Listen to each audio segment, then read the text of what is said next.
اعوذ باللہ من الشیطان الرجیم بسم اللہ الرحمن الرحیم هو الذی بعث فی الأمین رسولا منهم یتلو علیہم آیاتہ ویزکیہم ویعلمهم الکتاب والحکمہ وإن كانوا من قبل لفی ضلال مبین۔ تمام تعریف و توصیف، حمد و ثنا، بزرگی اور بڑائی، عز و شرف، جاہ و جلال اس اللہ رب العزت کے لیے لائق اور زیبا ہے جو ساری کائنات کا خالق ہے، جو سب کا رازق ہے، جو ایک دن سب کو مارنے اور پھر جلانے والا ہے۔ اس مختصر سی حمد و ثنا کے بعد بے شمار انگنت لامحدود درود و سلام ہو تمام انبیاء رسول پر، خصوصاً پیارے نبی محمد مصطفیٰ صلی اللہ علیہ وسلم پر۔ معزز سامعین، خطبہ مسنہ کے بعد سورہ جمعہ کی پہلی آیت کریمہ میں نے آپ کو سنائی ہے۔ اس آیت کریمہ میں اللہ تبارک و تعالی نبی محترم محمد مصطفیٰ صلی اللہ علیہ وسلم کی بعثت کا مقصد بیان کیا کہ اللہ تبارک و تعالی انبیاء رسول کو کیوں مبعوث فرماتا ہے۔ ایک تو یہ انبیاء اکرام لوگوں کو اللہ کی طرف دعوت دیتے ہیں، بندوں کا تعلق اللہ سے جوڑتے ہیں اور اس میں ان لوگوں کو پختہ کرتے ہیں کہ جو ہوتا ہے اللہ کی طرف سے ہوتا ہے۔ پھر معاشرے میں جو غلط عقیدے، غلط رسمیں جو توحید کے راستے میں روڑے اٹکاتے ہیں، ان کی تزکیہ کرتے ہیں انبیاء و رسول۔ یہی چیز اس آیت کریمہ میں اللہ تعالیٰ بیان کیا۔ اس سے پہلے قرآن کے نزول سے پہلے، نبی محترم کی بعثت سے پہلے یہ لوگ کھلی گمراہی میں پڑے ہوئے تھے۔ گمراہیاں ان کی بے شمار تھیں۔ جس ماحول میں نبی محترم کی بعثت ہوئی وہ ماحول مکے کا مختلف قسم کی گمراہیوں میں مبتلا تھا۔ اپنے آپ پہ لوگ دین ابراہیمی پر رہنے کا دعویٰ کرتے تھے اور کہتے تھے کہ ہم دین ابراہیمی پر ہیں، لیکن شرک میں مبتلا تھے۔ بے شمار بتوں کی یہ پوجا کرتے تھے۔ خانہ کعبہ کو بتوں کا مرکز بنا رکھا تھا ان لوگوں نے۔ اللہ تبارک و تعالیٰ پیارے نبی صلی اللہ علیہ وسلم کے ذریعے سے توحید کسے کہتے ہیں مکے والوں کو بتایا۔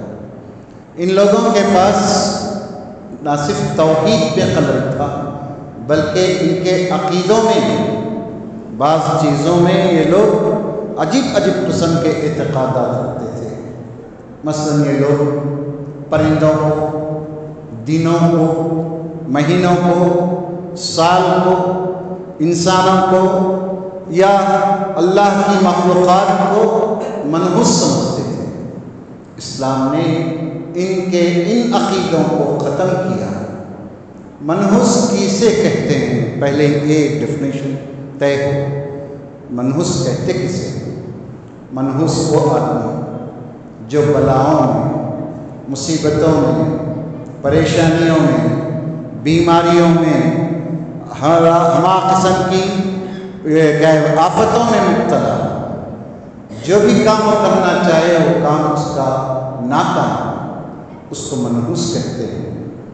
لوگوں نے اس کا مطلب انسانوں پر تھوپ دیا، حالانکہ اسلام ان چیزوں کو، نحوست کو، ان چیزوں کو مانتا ہی نہیں ہے۔ اللہ نبی صلی اللہ علیہ وسلم نے فرمایا کہ شعور اگر نحوست وغیرہ ہوتی تو 3 چیزوں میں ہوتی۔ آپ نے فرمایا ایک عورت میں ہو سکتی تھی، دوسری سواری میں ہو سکتی تھی، یا کسی جگہ گھر میں ہو سکتی تھی۔ اس کا مطلب بھی بیان کرتے ہیں۔ اسلام نے ان چیزوں کو سختی سے رد کیا۔ کیوں کیا؟ اب سب سے پہلے یہ بات سمجھیں کہ جس کے دل میں کسی چیز کا وہم پیدا ہوتا ہے، کسی چیز کا شک پیدا ہوتا ہے، وہ آدمی بزدل بنتا ہے، اس کے اندر ہمت نہیں ہوتی، وہ آدمی مختلف قسم کے اندیشوں میں گر جاتا ہے۔ توہم جسے کہتے ہیں، یہ توہم انسان کو بزدل بناتا ہے، اور یہ توہم، وہم، شک، شبہ توکل کے بالکل برعکس ہے۔ توکل عبادت کی ایک قسم ہے۔ فَلْيَتَوَكَّلِ الْمُؤْمِنُونَ فَعَلَى اللَّهِ فَلْيَتَوَكَّلِ الْمُؤْمِنُونَ۔ مومنوں کو چاہیے کہ صرف اللہ کی ذات پر بھروسہ کریں، اللہ ہی کی ذات پر بھروسہ ہونا چاہیے، نہ کہ دنوں، مہینوں، پرندوں اور اللہ کی کسی مخلوق پر انسان کو بھروسہ نہیں ہونا چاہیے۔ لیکن عرب کے لوگ ان چیزوں میں یہ بہت ہی عجیب قسم کی گمراہیوں میں مبتلا تھے۔ مثلا ایک عقیدہ ان کا یہ تھا، دیکھیں اسلام نے کس طریقے سے ان لوگوں کے عقیدوں کی پاکی کیا۔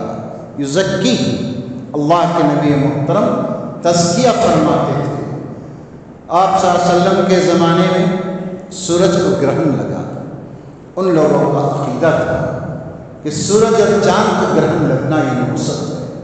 یا دوسرا تصور یہ تھا کہ بڑا آدمی کوئی انتقال کر جاتا ہے تو اس کے لیے سورج اور چاند گرہن میں آ جاتے ہیں۔ اسلام نے اس کی تردید کی۔ آپ صلی اللہ علیہ وسلم نے فرمایا، ان الشمس والقمر آیتان من آیات اللہ فلا ينکسفان لموت احد۔ آپ نے سختی کے ساتھ اس عقیدے کو رد کیا۔ یاد رکھو، یہ سورج، یہ چاند اللہ کی بڑی نشانیوں میں سے، اللہ تعالیٰ کی قدرت کی نشانیاں ہیں۔ یہ کسی کی موت اور حیات پر ان کو گرہن نہیں لگتا۔ دراصل اللہ تبارک و تعالیٰ سورج کو گرہن لگا کر دنیا کے بتانا چاہتا ہے، وہ اللہ کی وہ مخلوق جو ساری کائنات کو روشن کرتی ہے، وہ چاند جس کی چاندنی میں، جس کی روشنی سے پھلوں میں رس آتا ہے، پکتے نکلتا ہے۔ اللہ تبارک و تعالیٰ کی یہ ادنا مخلوق ہے، ان کے اندر خیر اور شر نہیں ہے۔ ان سورج میں، چاند میں، ان کے اندر بھلائی اور شر، برائی نہیں ہے، بلکہ اللہ تبارک و تعالیٰ ان کا خالق ہے۔ جب وہ چاہتا ہے اس چمکتے سورج کی روشنی کو سلب کر لیتا ہے، جب چاہتا ہے جتنے دیر رکھتا ہے، اندھیرے میں سورج کو رکھتا ہے، پھر اس کو ریلیز کرتا ہے۔ چاند کا وہی معاملہ ہے۔ اللہ تعالیٰ یہ چاند اور سورج کو گرہن لگا کر انسانوں کو بتا دیا، اتنی بڑی مخلوق کی عزت ہمارے پاس یہ ہے تو تمہارا کیا شمار ہے؟ تم کس چیز پر گھمنڈ اور فخر کرتے ہو؟ تمہارے کون سے ایسے اعمال ہیں جس وجہ سے تم گھمنڈ اور فخر کر سکتے ہو؟ یہ عقیدہ رد کیا اللہ کے نبی صلی اللہ علیہ وسلم نے کہ سورج اور چاند نحوست سے نہیں ہوتے، وہ ان کو گرہن نہیں لگتا، بلکہ اللہ تعالیٰ کی مشیت اور اس کی مرضی سے ہوتا ہے۔ اس معاشرے میں بیٹی کی ولادت منحوس سمجھی جاتی تھی، بیٹی کو لوگ بوجھ سمجھتے تھے، بیٹی کے ولادت پر لوگ منہ چھپا کر کرتے تھے۔ کوئی آدمی خوشی سے کہہ نہیں سکتا تھا کہ مجھے بیٹی ہوئی ہے۔ اسلام نے اس چیز کو ختم کیا۔ اسلام نے کہا کہ یہ بیٹی اللہ کی بڑی رحمت ہے۔ اسلام نے بچی کا مرتبہ بڑھا کر ماں بنایا، اس کو ماں کی پوزیشن دے کر کہا الجنت تحت اقدام امہات۔ یاد رکھو، بیٹی منحوس نہیں ہوتی، بیٹی اللہ کی رحمت ہوتی ہے۔ وہ عورت جب بڑی ہوتی ہے، بچے جنتی ہے، ماں بنتی ہے، تو بچوں کو یہ تاکید کی گئی کہ جنت کی تلاش ماں کے خطبوں میں دیکھو۔ اس کا لوگوں نے مطلب لیا اماں کے پاؤں پڑنا چاہیے، قدم بوسی کرنا چاہیے۔ اللہ کے بندے، یہ مطلب نہیں ہے۔ اس کا مطلب ہے کہ ماں کو خوش رکھو، ماں کو خوش رکھو، بیوی کی محبت میں ماں کے دل کو نہ توڑو۔ یہ ماں تم کو 9 ماہ اپنے پیٹ میں پالی ہے، یہ ماں زندگی سے جنگ کر کے تم کو دنیا میں جنم دیا ہے، یہ ماں بھوکی پیاسی رہ کر تم کو اپنے سینے سے دودھ پلایا ہے، یہ ماں سوکھا روکھا کھا کر تم کو آرام پہنچانے کی کوشش کی ہے۔ جب تم بولنے لگے تو تم ماں کو ہی برا بھلا کہنے لگے، جب تم طاقت والے ہو گئے تو ماں کو کمزور سمجھ گئے، جبکہ ماں دنیا کی سب سے طاقتور ہستی ہے۔ اس کی دعاؤں میں اللہ تعالیٰ برکت رکھا ہے۔ اس ماں کی قدر اسلام نے یہ کیا کہ تمہاری خدمت تم کو جنت تک لے جا سکتی ہے۔ جہاد میں سپاہیوں کی ضرورت تھی، اللہ کے نبی نے رد کیا، جب ماں کی خدمت کر کے جنت حاصل کرو۔ یہ معاشرہ تھا جس میں بیٹی کو حصہ دیتے ہوئے لوگوں کو تکلیف ہوتی تھی۔ اسلام نے کہا جیسے باپ کی جائیداد میں بیٹے کو حصہ ہے، اسی طرح سے باپ کی جائیداد میں بیٹی کا حصہ ہے۔ بہن کی کوئی حیثیت نہیں تھی، اسلام نے کہا بہن تمہارے ساتھ جنم لینے والی ذات ہے، اس کے اندر بے پناہ محبت، شفقت اور الفت پائی جاتی ہے، اس کی قدر کرو۔ یہ تمہارے خاندان کی آبرو ہے، یہ تمہارے خاندان کی عزت ہے۔ بہن کو یہ مقام دیا۔ بیوی کے بارے میں کہا اسلام نے، بیوی کو لوگ ٹشو پیپر سمجھتے تھے، بیوی کی کوئی اہمیت نہیں تھی۔ سیدنا عمر بن خطاب رضی اللہ تعالیٰ عنہ فرماتے ہیں ہم اپنے دور میں زمانے جاہلیت میں اپنی بیویوں کو کوئی اہمیت نہیں دیتے تھے۔ اسلام نے کہا الدنیا کلھا متاع وخیر متاع الدنیا المرأۃ الصالحہ، یہ دنیا پوری کی پوری فائدے کی چیز ہے، لیکن اس نے بیوی جس کی خدمت میں آ جائے سب سے بڑا خوش قسمت انسان ہے، سب سے بہترین پونجی نیک بیوی ہے۔ بھوکا رہ جائے آدمی، بیکار رہ جائے آدمی، نقصان میں ہو جائے آدمی، بیمار پڑ جائے آدمی، ایک عورت، دیندار عورت جب اس سے تسلی کی بول بولتی ہے، خوشی کا اظہار کرتی ہے، تو آدمی مرد اپنے سارے غموں کو بھلا دیتا ہے۔ دیکھیں وہ معاشرہ جو بیٹی کی ولادت کو منحوس سمجھتا تھا، اس معاشرے کو اللہ نبی صلی اللہ علیہ وسلم کہاں سے کہاں لے گئے۔ اسی طرح سے ان لوگوں کے پاس ماہ سفر نحوست کا سمجھا جاتا تھا، یہ سفر اس سے ہم گزر رہے ہیں۔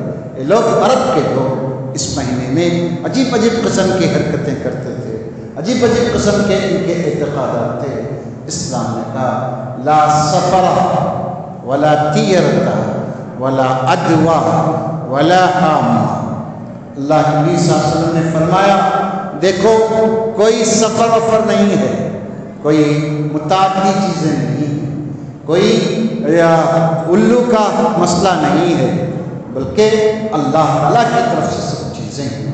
اسلام نے ایک ایک ان کے عقیدے پر چوٹ کی، ان کے ایک ایک عقیدے کی اصلاح کی۔ لا ادوا کہہ کر اللہ نبی صلی اللہ علیہ وسلم نے معاشرے کو یہ پیغام دیا کہ کوئی بیماری اپنے طور پر پھیلنے کی اس کے اندر طاقت نہیں ہے۔ اللہ کا جب تک حکم نہ ہو کوئی بیماری پھیل نہیں سکتی، کوئی اس کا اثر قبول نہیں کر سکتا۔ اللہ تعالیٰ کی مشیت ہوتی ہے، اللہ چاہے تو بیماریاں پھیلتی ہیں۔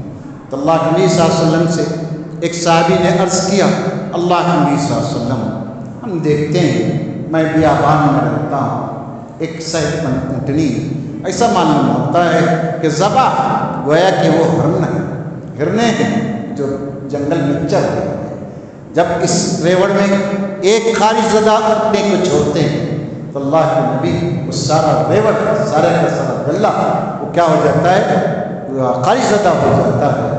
یہ کیا ہے، یہ متعدی نہیں تو کیا؟ آپ صلی اللہ علیہ وسلم نے فرمایا اللہ کے بندے تم مجھے یہ بتاؤ پہلی اونٹنے کو کس نے خارج کی؟ تو اس نے کہا کہ اللہ، تو پھر یہی چیز ہے، اللہ کی مشیت سے بیماریاں پھیلتی ہیں، ورنہ بیماری کے اندر خود سے پھیلنے کی طاقت نہیں ہے۔ ورنہ ہم دیکھتے ہیں کتنے ایسے سائنٹسٹ ہیں جو کینسر کے شیمپل کا ٹیسٹ کرتے ہیں، ٹی بی کا ٹیسٹ کرتے ہیں، کسی مہلک بیماریوں کا ٹیسٹ انسان کرتا ہے، وہ کیوں مبتلا نہیں ہوتا؟ اللہ نہیں چاہتا نہیں ہوتا، جب اللہ تعالیٰ چاہے تو ایک معمولی چھینک سے بھی سامنے والے کی آدمی بیمار پڑ جاتا ہے۔ لہذا بیماری کو منحوس مت سمجھو، بیمار کو منحوس مت سمجھو، یہ تمام چیزیں اللہ کی مرضی سے بنتی ہیں۔ ان لوگوں کے پاس ایک مسئلہ یہ تھا، انہوں نے چند پرندوں کو، چند چیزوں کو طے کر رکھا تھا، اس کی بولی سنتے ہیں تو ایسا ہوگا، یہ بولتا ہے تو ایسا ہوگا، ایسا ہوگا، اس جانور کو دیکھتے ہیں تو ایسا ہوگا۔ مثلا وہ لوگ الو کے بولنے کو منحوس سمجھتے تھے، الو جب بولتا تو یہ لوگ سمجھتے تھے کہ بڑی آفت ہے۔ اللہ کے بندو، یہ بیچارہ جانور جسے ہم کیا ہے الو کہتے ہیں، چوہت کہتے ہیں، یہ دن میں سوتا ہے، بیچارہ دن بھر سوتا رہتا ہے، اس کو رات میں جگنے کی عادت ہے، رات بھر پھرتا رہتا ہے، جہاں اس کا جی چاہتا ہے بیٹھتا ہے، پکارتا ہے، بولنے لگتا ہے۔ اب اس پرندے کی آواز کو کوئی آدمی منحوس سمجھتا ہے تو کتنا بدعقیدہ ہے، یہ عقیدے کی کمزوری کی علامت ہے۔ بولنے سے کتا بولتا ہے تو کیا کی ہوتا ہے، آنکھ پڑکتی ہے تو کیا کی ہوتا ہے، کوئی پوچھ لے تو کیا کی ہوتا ہے، یہ تمام رسموں کو ختم کرنے اسلام آیا۔ آج بھی اگر ہم مسلمان ان رسموں کے اندر مبتلا ہیں تو ہمارے عقیدوں کی کمزوری ہے، لہذا ہمیں اور آپ کو اپنے عقیدے درست کر لینا چاہیے۔ یہ کیوں ہوتا ہے؟ جب اللہ تعالیٰ پر توکل کمزور پڑتا ہے، اللہ کی ذات پر بھروسہ کم ہوتا ہے، کمزور پڑ جاتا ہے، تو اس قسم کی چیزیں پیدا ہوتی ہیں، اس قسم کی بدعقیدگی ہمارے اندر آتی ہے۔ اللہ تبارک و تعالیٰ کلام پاک میں بیان فرمایا کہ لوگوں یہ ساری چیزیں کائنات کی یہ میرے تدبیر سے چلتی ہیں۔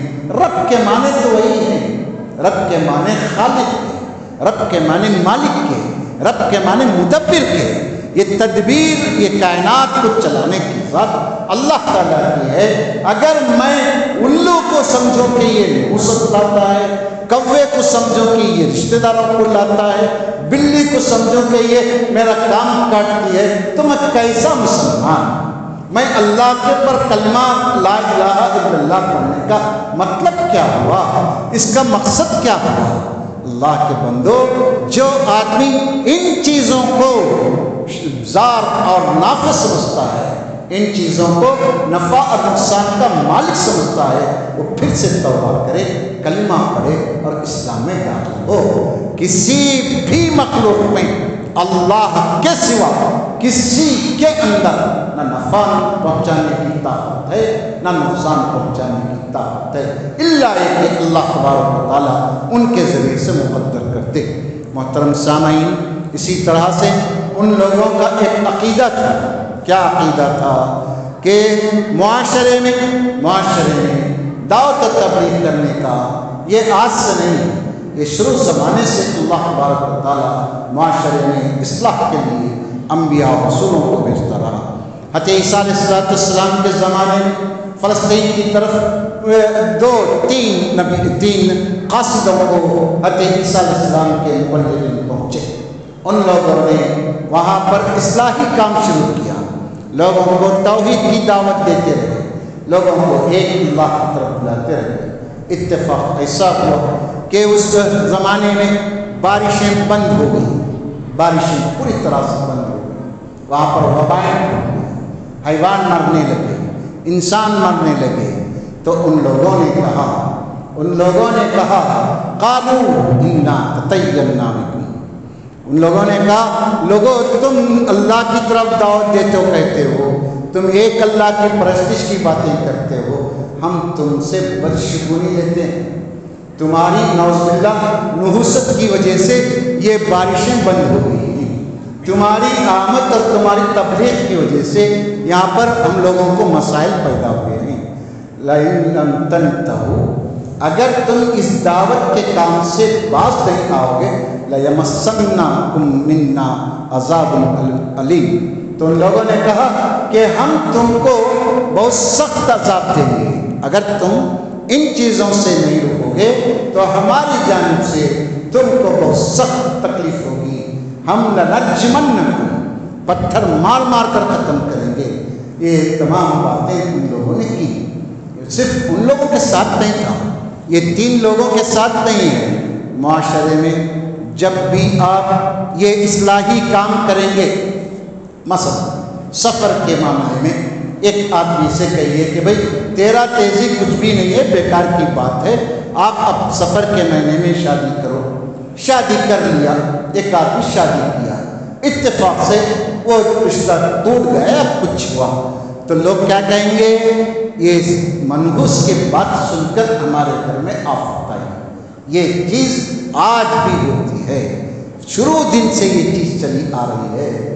ایک موحد کو، ایک مبلغ کو، ایک داعی کو ان چیزوں سے ڈرنا نہیں ہے، ان باتوں سے، ان تانوں سے، ان طنزوں سے، ان گالیوں سے خوف نہیں کھانا ہے.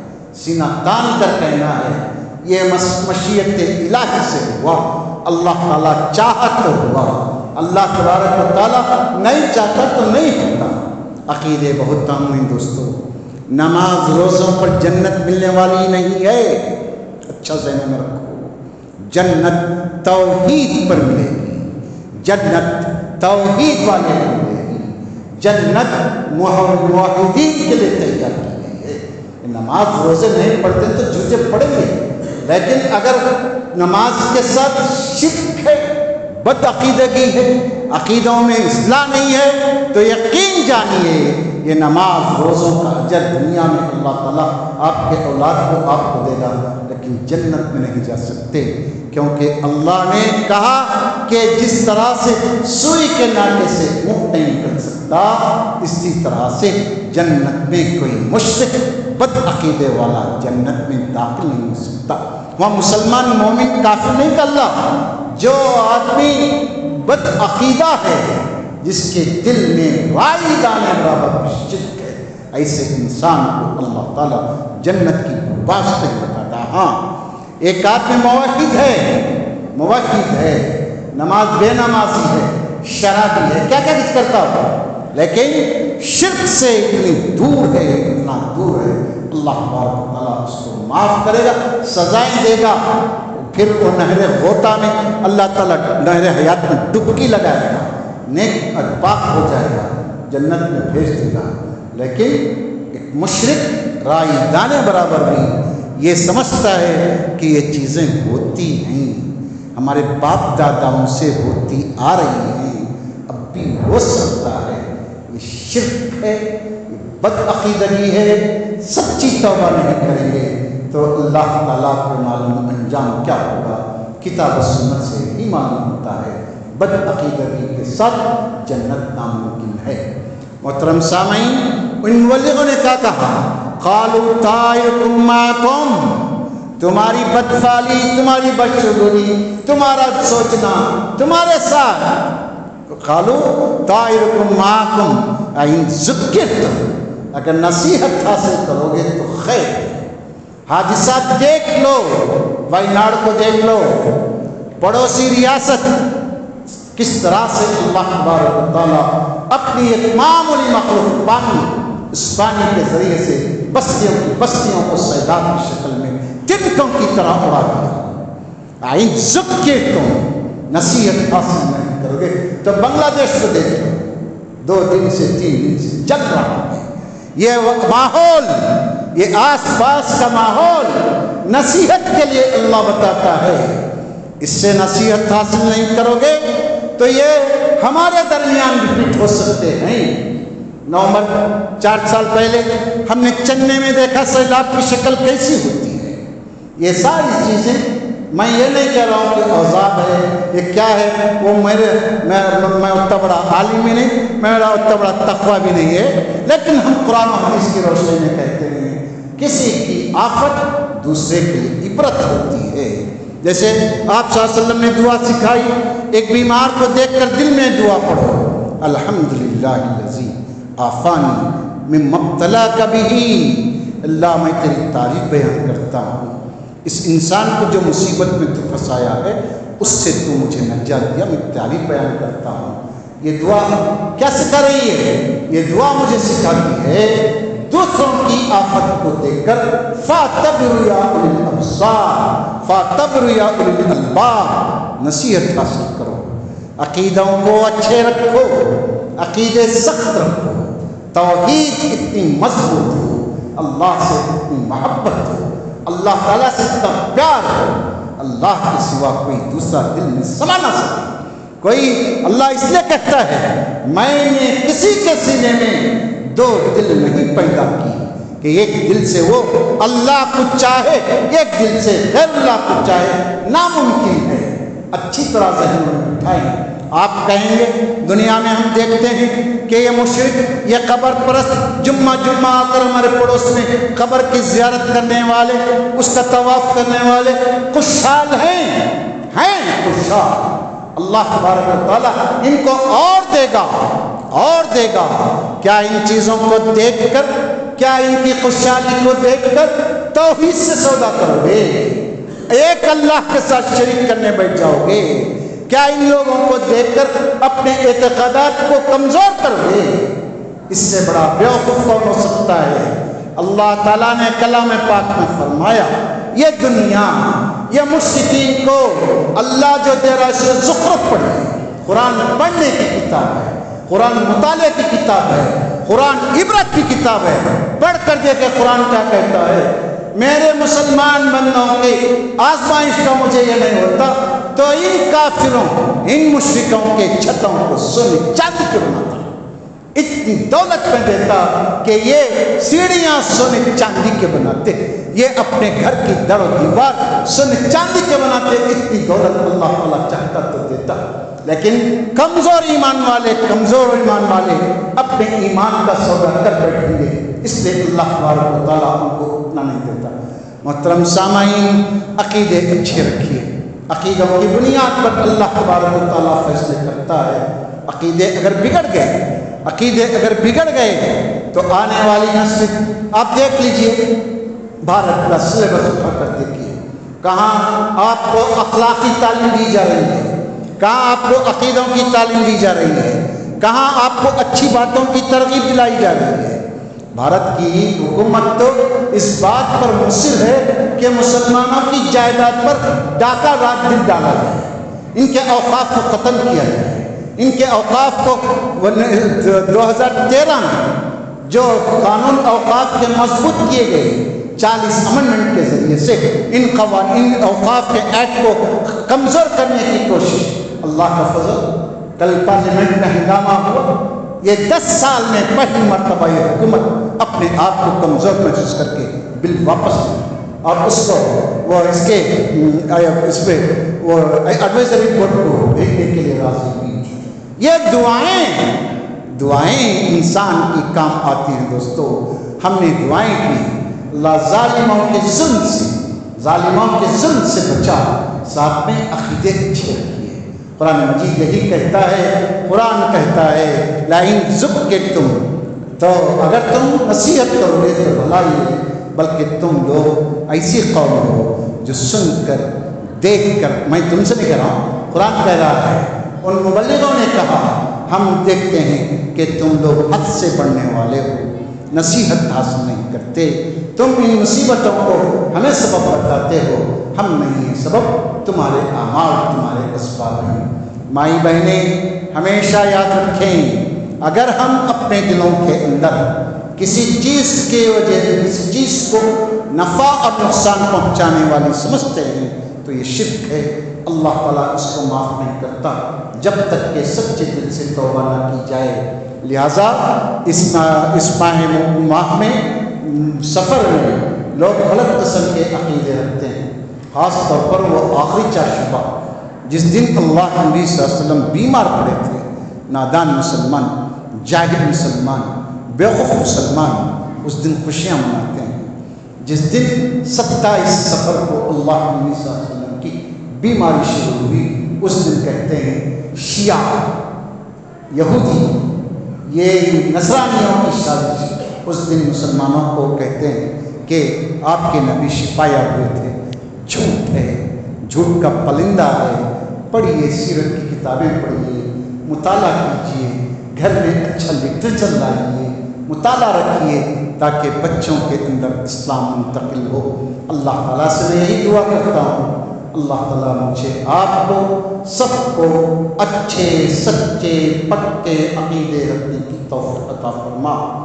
مولا ہمارے اندر وہم اور گمان کی جو چیزیں ہیں ان کو ختم کرنے کی توفیق عطا فرما۔ مولا ہمیں آزمائشوں میں نہ ڈال، ہمارے ایمان کا امتحان نہ لے۔ مولا ہمارے بیماروں کو صحت و تندرستی عطا فرما۔ پڑوسی ریاست میں جو تباہ کاریاں ہوئی ہیں یا اللہ ان کی تلافی تو ہی کر سکتا ہے، ان لوگوں کی مدد فرما۔ پڑوسی ملک میں جو انارکی چلی ہے، جو مارا ماری چل رہی ہے، اللہ ان کو نیک توفیق دے، سب کو امن اور سکون سے رہنے کی سعادت نصیب فرما۔ جب تک دنیا میں اسلام پر زندہ رہے، ہمارے مرحومین کی بخشش فرما۔ مولا جب بھی ہم کو موت دے تو کلمہ طیبہ پر موت نصیب فرما۔ آمین۔ اقول قولی ھذا استغفر اللہ لی ولکم ولسائر المسلمین فاستغفروہ انہ هو الغفور الرحیم۔ آمین۔